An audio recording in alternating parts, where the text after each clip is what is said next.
Quand on surfe sur le web, on trouve beaucoup de sites de rencontres, dont certains d'un genre nouveau, pour le moins surprenant.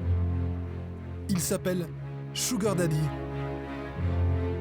Sugar Daters ou encore Seeking Arrangement. Et ils sont fréquentés par des millions d'internautes. Le principe est simple. Moyennant quelques dizaines d'euros l'inscription, les hommes entrent en relation avec de jeunes étudiantes. Libre à eux ensuite de se rencontrer et de construire une relation de Sugar Daddy à Sugar Baby, littéralement de papa gâteau à son petit sucre. Rien d'illégal, il n'y a pas de tarif affiché. Juridiquement, il ne s'agit donc pas de proxénétisme. Et pourtant, ces sites tirent profit de ce qui ressemble fort à de la prostitution. Pour en savoir plus, notre enquêtrice a contacté plusieurs de ses étudiantes.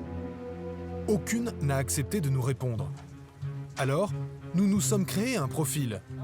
Pour cela, nous remplissons un questionnaire qui ne laisse rien au hasard. Âge, taille, poids, couleur des cheveux, des yeux, etc. Nous complétons notre fiche en rédigeant quelques mots, dont le style est assez proche de ceux que l'on trouve sur le site.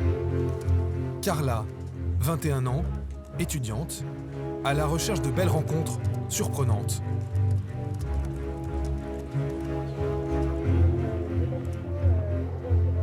Dès le lendemain, nous recevons une quinzaine de réponses à notre annonce. Nous en choisissons une au hasard et nous donnons rendez-vous à l'homme qui l'a rédigée dans un café. Bonjour. Vous c'est vraiment. Bonjour. Vous me laissez la banquette, c'est gentil. Hop. L'homme a une cinquantaine d'années. Chercher mon petit Il est plutôt bien fait de sa personne, souriant et visiblement très à l'aise. Et alors, tu es sur Seeking depuis combien de temps là? Ah, je débute. Je me suis inscrite quand, hier ou avant-hier, je sais plus. C'est sérieux? Ouais. Et vous? Je suis avec le tutoie. Oui, pardon, et toi? Je suis la première rencontre. Oui. C'est pas vrai. Et oui. Et toi? Moi, ça fait 7 mois. 7 mois?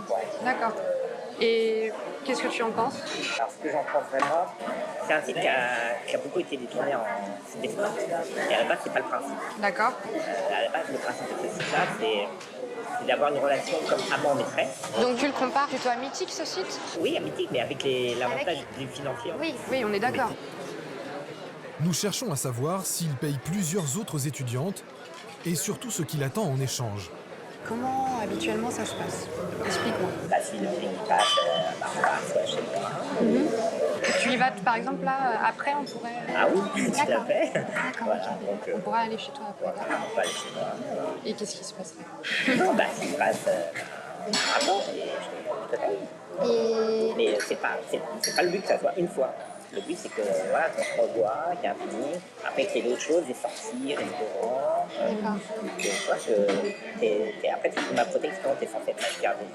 Et la rémunération, comment ça se passe? Alors, là, moi, je donne 300. 300 euros? D'accord. 300 € pour un rapport sexuel. Il s'agit donc clairement de prostitution. Mais l'homme va tenter de nous convaincre que cela n'a rien à voir. Et toi, pour toi, c'est quoi la définition d'un sugar daddy?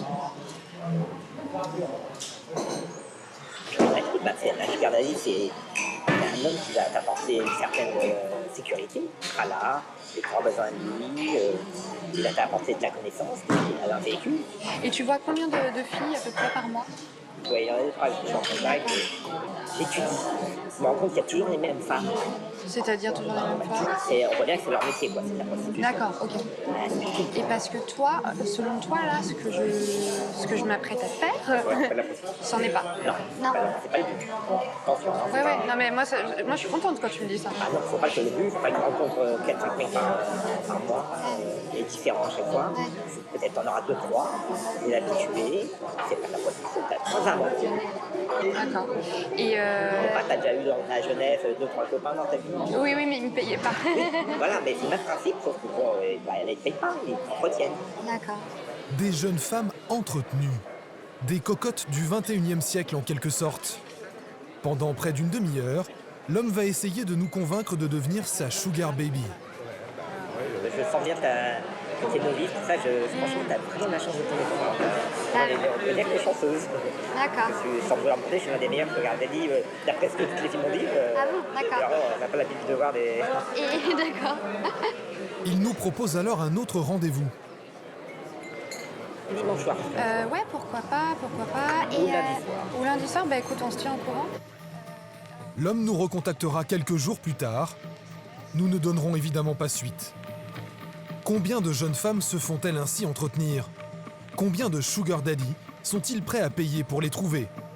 Et surtout, qui sont ceux qui se cachent derrière ces sites et profitent de ce vaste marché de la rencontre?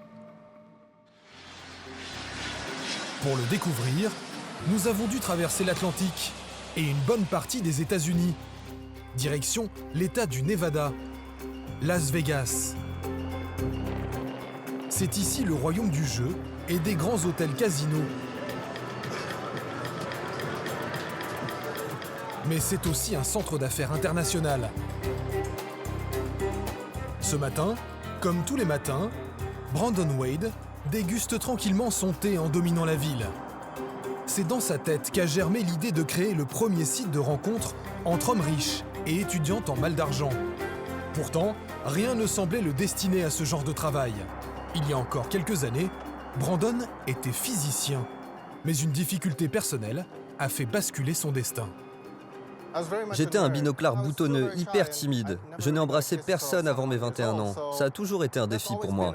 C'est pour ça que j'ai créé Seeking Arrangement, pour solutionner mes problèmes de rencard. Comment trouver une étudiante sympa qui accepte de sortir avec lui? En la payant. Une philosophie un peu particulière qui lui a été soufflée par sa propre mère. Elle me disait souvent que l'amour était un concept pour les pauvres. Ce qu'elle voulait dire par là, c'est que les riches ont plein de ressources pour faire tomber quelqu'un amoureux. Vous pouvez l'emmener dans un restaurant 5 étoiles, vous pouvez lui offrir une bague avec un diamant. C'est facile de tomber amoureuse d'un homme riche. Cette vision des femmes très personnelle et pour le moins cynique lui a donné l'idée de créer Seeking Arrangement, un site payant uniquement pour les hommes. Ils veulent une relation, les filles inscrites sont d'accord, mais elles posent leurs conditions. Par exemple, se faire régler leurs factures impayées, des séances de shopping, ou même des voyages. Autant d'avantages qui varient selon l'accord qu'ils passent entre eux et que peut négocier une sugar baby. Quant à Brandon, il empoche les inscriptions. Le site connaît un succès immédiat. Et en recrutant de nouveaux collaborateurs, Brandon rencontre même sa femme, Tanya, de 15 ans sa cadette, dont il paie naturellement les études depuis plusieurs années. Elle en a eu marre des études de technologie de l'information et elle a décidé de s'orienter dans le design de mode. Ça l'intéresse beaucoup. Elle étudie à New York et nous avons acheté un appartement là-bas pour elle. Je lui ai payé ses 2 années d'études et elle vient d'obtenir son diplôme. Aujourd'hui, Brandon est millionnaire.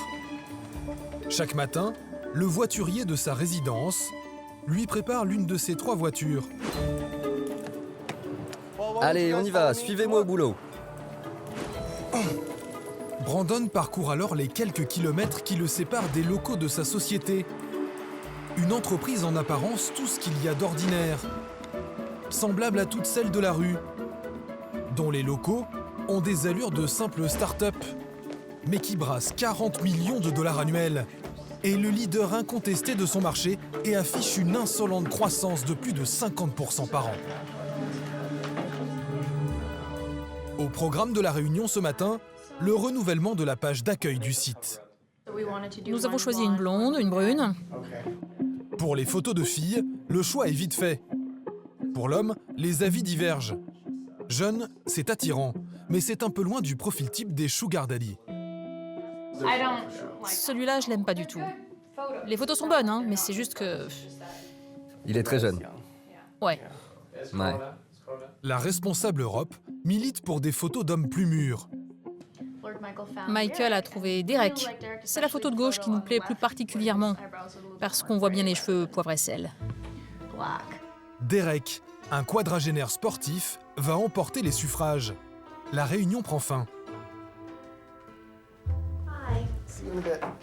Nous questionnons alors la responsable Europe du groupe.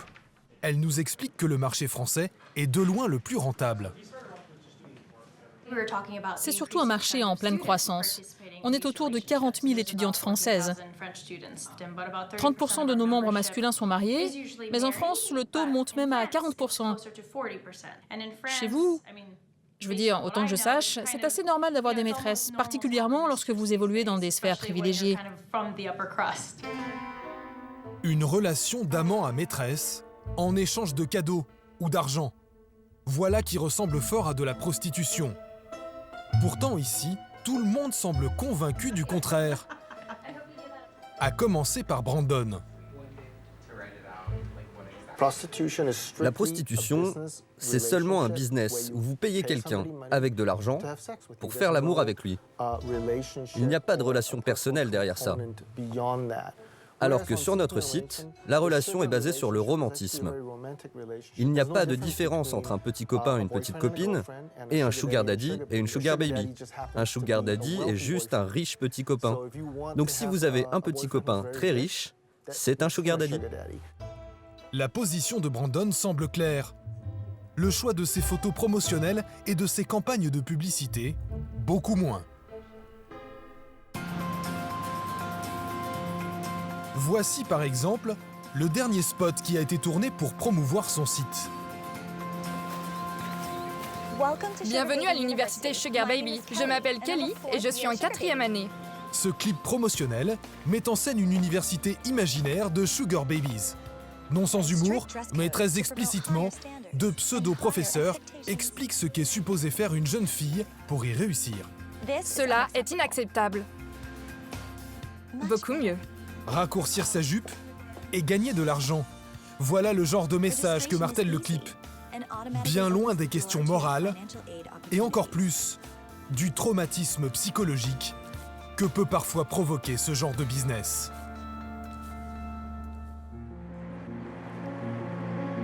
À Paris, à 2 pas de la cité universitaire, nous avons rencontré une jeune femme. Elle s'appelle Clémence, elle a 25 ans. Elle a fait des études de commerce et il y a quelques années, elle s'est mise à se prostituer quelques soirs par mois. J'avais pas de solution pour me loger. Comme vous le savez très bien, à Paris, si vous n'avez pas une famille qui peut se porter caution, qui n'a pas les moyens financiers de vous aider pendant vos études, vous ne pouvez pas subvenir tout seul à vos besoins. J'ai fait plusieurs petits boulots comme tout le monde, de la vente, de la restauration. Et je me suis rendu compte qu'on pouvait gagner en quelques heures le tiers d'un SMIC. C'est sûr qu'on n'a plus envie d'aller travailler chez McDo. Vous voyez ce que je veux dire?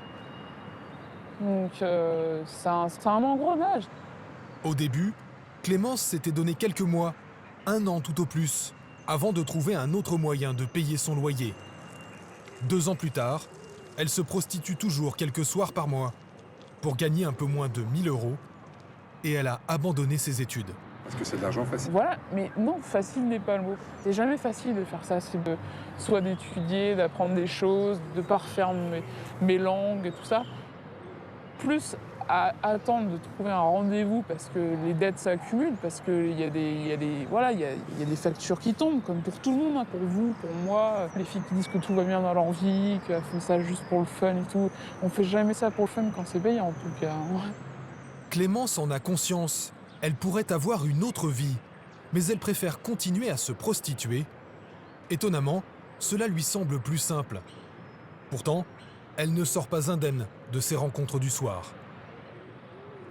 Vous pensez que votre corps est sali de ça? Alors, forcément, mais vous savez ce qui est le plus sali malgré tout, c'est mon âme. Parce que j'ai laissé beaucoup de ma personne à ces gens-là. En voulant avoir ma liberté, je me suis mis en fait dans une prison. C'est-à-dire que je me suis mis dans ma propre prison.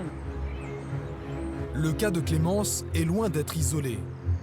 De plus en plus de femmes en difficulté se laissent prendre dans l'engrenage et viennent étoffer le marché. Pour les prostituées de rue à l'ancienne, la concurrence est rude. À Paris, dans la fameuse rue Saint-Denis, elles se font de plus en plus rares. Idem dans le quartier de Pigalle. Et la crise est d'autant plus forte que depuis des années, un autre phénomène révolutionne le marché. Il touche tous les secteurs de l'économie et n'épargne pas celui de la prostitution. La mondialisation.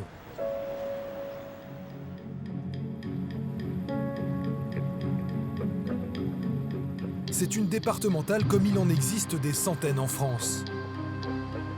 Celle-ci relie Narbonne à Béziers.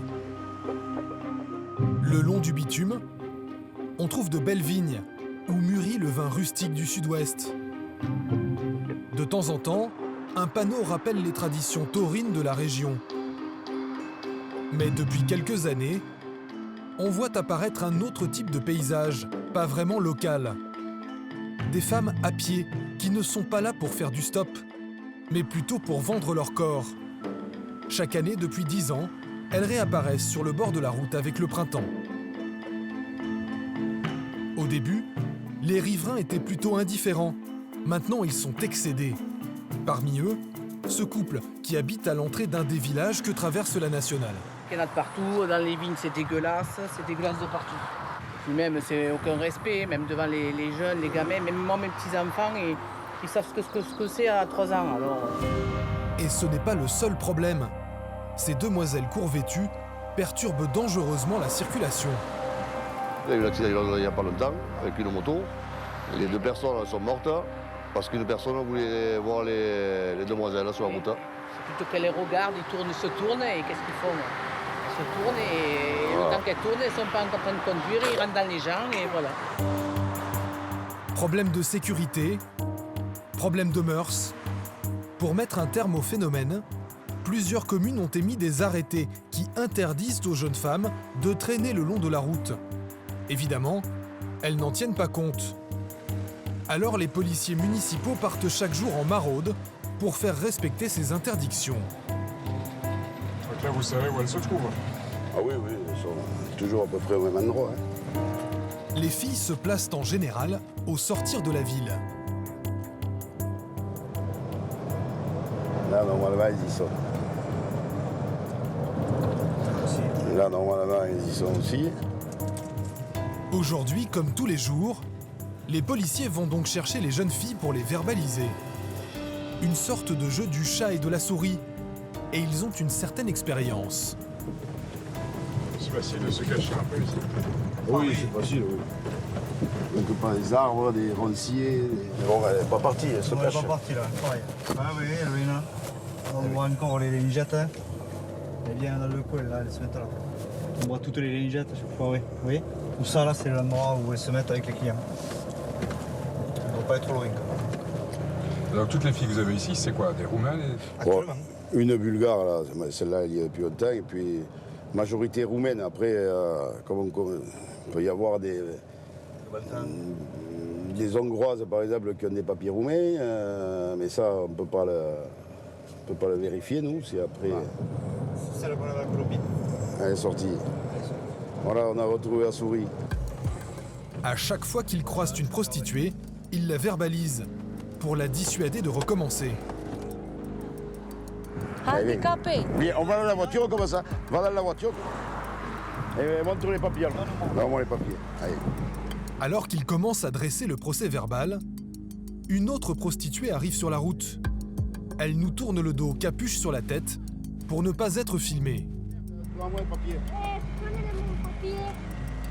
Prenez mon papier. Je le connais, mais je veux le savoir. Les prostituées rechignent. Elles narguent même notre caméra. Arrête. Arrête. Alors les policiers remettent un peu d'ordre. Eh oh, ça suffit là maintenant. Fermez-la. Elle tape plus là. Vous la fermez ou vous filez au papier, c'est tout. De l'autre côté de la route, comme sorties de nulle part, 2 autres filles s'approchent.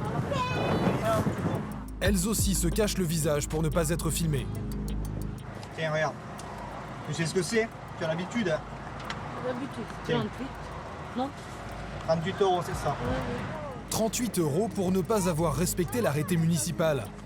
Sur les 4 filles, les policiers en connaissent déjà 3. C'est la première fois que tu viens ici? Ici, je t'ai jamais vu, moi. Je t'ai jamais vu, moi.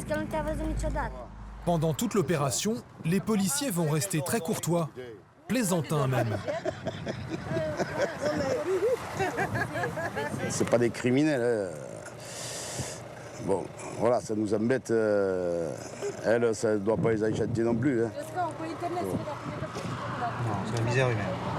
Elle travaille, elle disait à leurs parents qu'elles viennent faire des travaux agricoles chez nous. Les parents ne sont pas au courant qu'elles font de la prostitution, d'après ce qu'elles nous disent en même temps. Mais c'est vrai que ça les gêne quand même. Ils ont toutes les gosses à nourrir. Avant de repartir, un dernier petit détail à régler. T'as les baskets? Va mettre les baskets avec ta copine là-bas, s'il te plaît. Le fait qu'elle s'habille différemment, qu'elle reprenne une tenue de marche, ça les gêne, elles ne rentrent pas. Elles ne se redéshabillent pas, elles ne reviennent pas. C'est pour ça qu'on leur fait faire ça. Allez vous rentrez maintenant à la maison. Allez. 4 verbalisations de 38 €, dont probablement aucune ne s'acquittera.